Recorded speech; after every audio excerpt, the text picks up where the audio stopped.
The 2013 Pirates were loaded with talent. 2014, 2015, and 2016 followed with solid years before a collapse in 2017 and 18. 2019 rebounded a little bit. However, this season they make arguably the worst trade in baseball history, haunting them for years to come. In 2020, they tear down and start from scratch for one of the worst years in franchise history in 2021. In 2022, they've rebounded a bit, but have a lot of work left to do. This is Baseball Breakdown.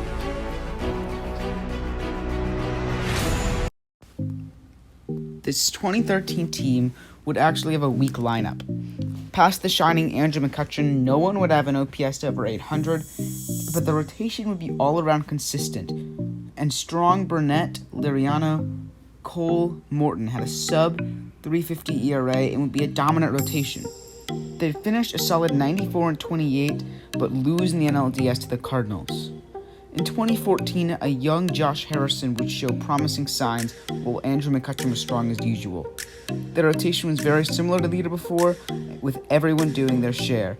But this year, they also have star closer Mark Melancon, who'd record a 190 ERA and 33 saves. This team would go 88-74, but lose in the wildcard game this season.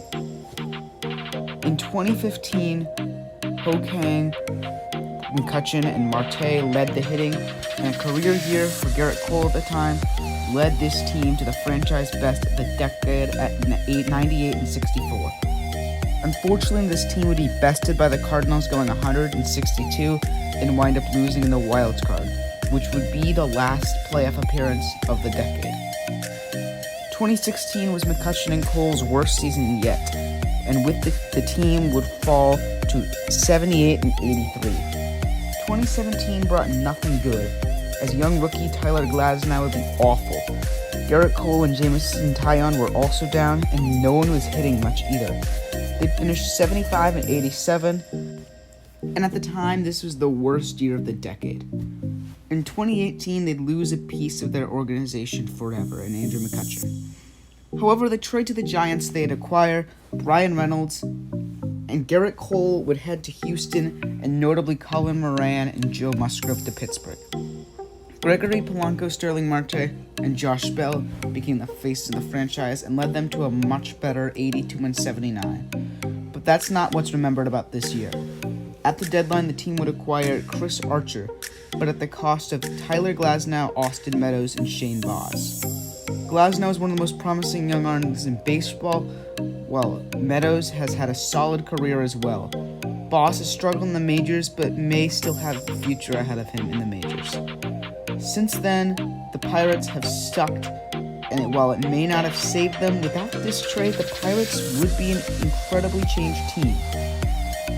They may not have sold all the staples in their organization, and while it would not have saved them, if this team had, like Tyler Glasnow and Austin Meadows, playing with players like Ryan Reynolds, they may be a very different team than they are now.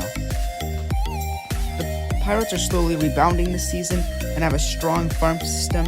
However, it's been a brutal fall for this team, and who knows when we'll be back to a competitive level.